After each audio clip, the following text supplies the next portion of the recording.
say you're on mute. Bob, your mic is on mute. I think you need to turn it on. Thank you, thank you. That's something that I think all of us in the last couple of years have experienced, have you not? Has anybody not been muted when you've been on Zoom? Or has somebody that's talking away again, all of a sudden, George, you're on mute! And he's still talking, and he's still talking. It has been an interesting 2 years. Actually, it's been an interesting almost 3 years since I've been with you, but 2 years for sure. 2020 was going to be an astronomical year of travel. I love traveling, that's why I'm still in the business. I love traveling to Global Speakers Federation events and creating something unique each time, because that pushes me to learn something new. In 2020, something started changing. I was supposed to be going to Barcelona in April, and Lisbon in April, and Singapore, and Kuala Lumpur in May. And here in Paris for the Toastmasters International Convention was going to be here. My wife said, "You're going to the convention this year." And I said, "Why?" She said, "I heard it's in Paris, so you're going." Because she loves to come to Paris. And I was supposed to be opening the German Speakers Association with my friend Tim Gard, who, by the way, Philip, he wants to come and speak for you next year. So I told him I'd give him a plug. So Tim Gard happened here next year. He's funny. And all of a sudden, as you know, things started closing down. I watched as the world started shrinking and shrinking and shrinking. And pretty soon, I had this. I had the black screen of death where speeches go to die. Are you there? Yes. Yes. Is anyone there? Can you hear me? Please, is there somebody there? Have you experienced that? Yes. And a darkness came upon me, and I thought, my goodness, I'm retired, and I'm much too young to be retired. I still got life left. I still got stories to live. I still got adventures to go on. And the world got smaller as more and more countries shut down. And I thought, now what? I thought, am I as a speaker even relevant anymore? Does anybody want me anymore? Will they ever hire me again? I mean, I was picking up the phone to hit the dial tone just to see if it was working. And as I sat there, eventually the fog started lifting just a bit for me. When I started thinking, you know, things have changed, but I haven't changed. I'm still that cuddly little Canadian guy that loves to travel and loves to encourage people to live their lives and to take adventures and take chances and risks and have fun. That was the same. The audience as well. Did the audiences really change? I mean, would you think perhaps there are people out there during the pandemic that still need to be trained? Now they need to be trained how to work remotely. Do you think there's an opportunity for us as speakers within that? Or perhaps audiences need still a little inspiration. We're living in a world where people are not connected and we're not doing things together and we're doing it virtually. Although I do like what Philip just shared with me, because that could have come in handy over the last 2 years. But do you think maybe people need a little inspiration and a little encouragement? And I've said for a long time that in times of crisis, people need two things. They need help and they need hope. Help and hope. That's my business. But that's also your business. Because they need us. And I think they need us more now than before the pandemic. I believe that. Which is why I'm here to tell you that. To remind you that. You have survived this far. You're still here. And for whoever's watching out there, you're still there. Except you could be here, but you're there. And if you can understand this, that's okay. But it's important to keep that in mind as we move forward. Because it's too easy for us to lose track. I mean, I have seen so many of my speaker friends who have just disappeared in the last 2 years. They've gotten jobs, they've retired, they've quit, and you know, the sad part is nobody knows they're gone. Because they had no real relevance in their market. They had no real connection with their clients. And they're gone, and people don't even know they're gone. It's one of those things. Whatever happened to, what's his name? You know, that brand name speaker that used to be all over the internet 2 years ago. Well, he's working at A&W now doing hamburgers. Because he needs a job. Because nobody's hiring him.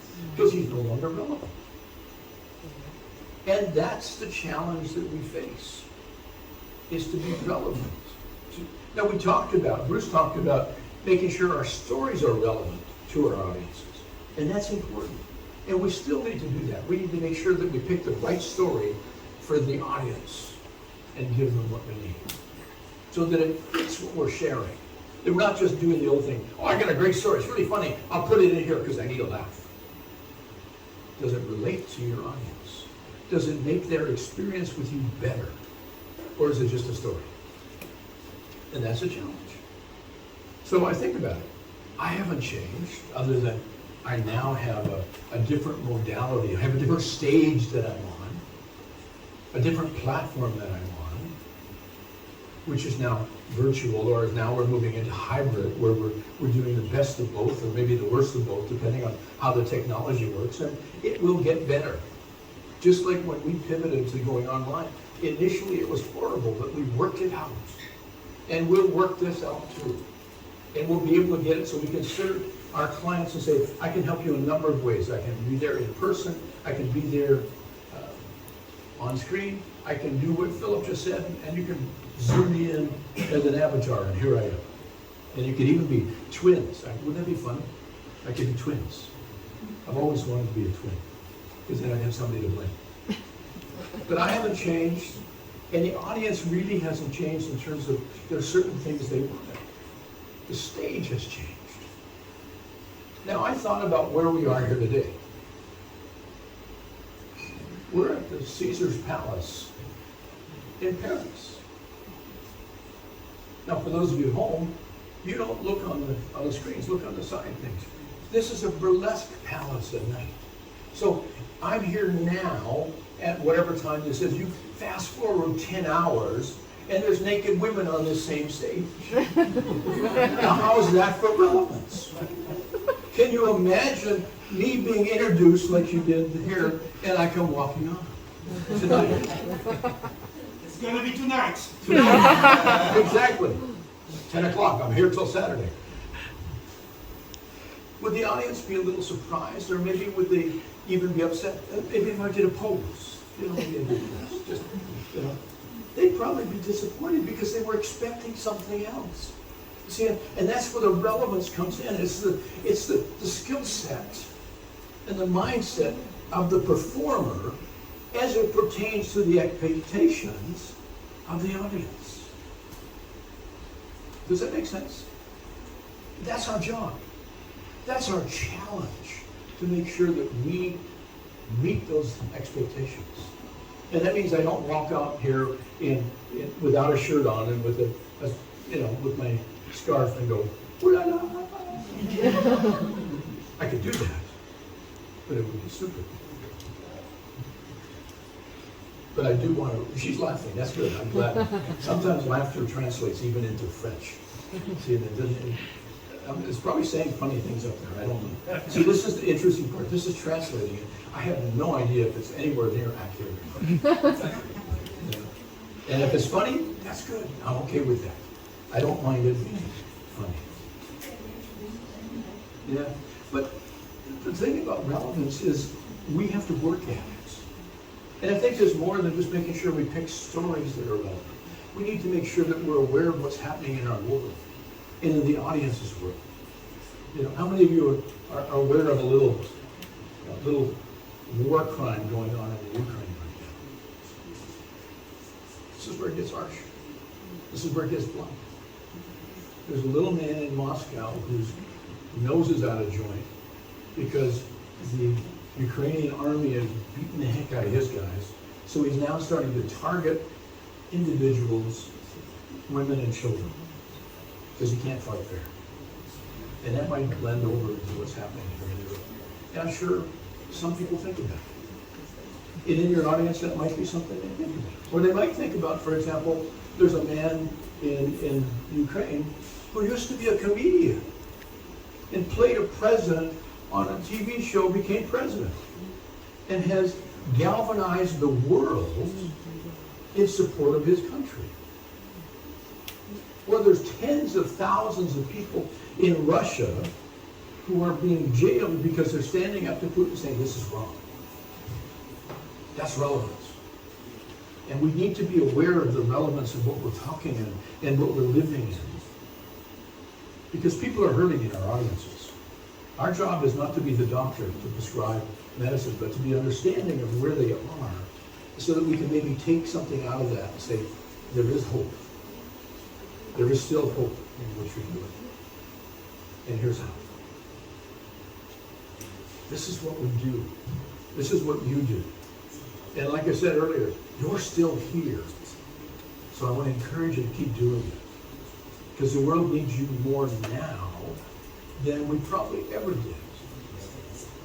But they need you to be relevant, not stories. Your life needs to be relevant. So that what you're talking, what you're walking, makes sense to them. It's so easy in this business to get sidetracked. Get sidetracked in the travel until all of a sudden for 2 years you can't. Get sidetracked in the nice big checks until once in a while all of a sudden they just disappear. And be open to try new things. Just before we came over here, Irene came up on April 29th and she said, wow.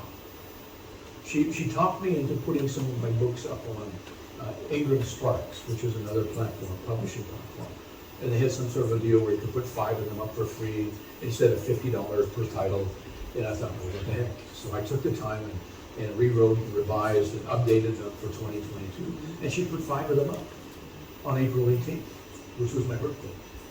And she came up from her office on the 29th and said, wow, do you know how many books you've sold since the 18th? And I went, like 5 or 10. 147. Primarily to bookstores. And the end result at the end of April was 150 books, one from the UK, the rest in the States. It was something that I just wanted to try something new. And because my wife was wanting to try it, we did that. So you never know in terms of when you experiment with something, where it's relevant to you in your business. Now, when I asked myself, do I matter? Do people care about me? Well, at least 150 people did enough to buy a book. And that was encouraging. Is that going to, actually what it did is it paid for Irene to come to Paris. So that was pretty cool. But again, that's the challenge we live in, is how do we do this? When I travel, I like to, and Irene's really good at that, she drags me to museums. We went to the Rodin Museum 2 days ago. And I know him from the Thinker, you know, this is big famous thing. But I was amazed at what he had done. And I was even more amazed at how he did it. He had little models to work on what he was doing, and he had, in some cases, plaster casts, and then he would do some work in marble, and eventually he would do the bronze casting. You know, it's a lot of work. And I thought to myself, there's a lesson here for us in the speaking business. If you, in your speaking business, if the masterpiece of your business is not yet apparent, take a lesson from Rodin and think, it just takes time. It just takes time. So, in answer to the original question, are we as speakers still relevant? What I've come to the conclusion of, we are as relevant as we choose to be. Thank you so much.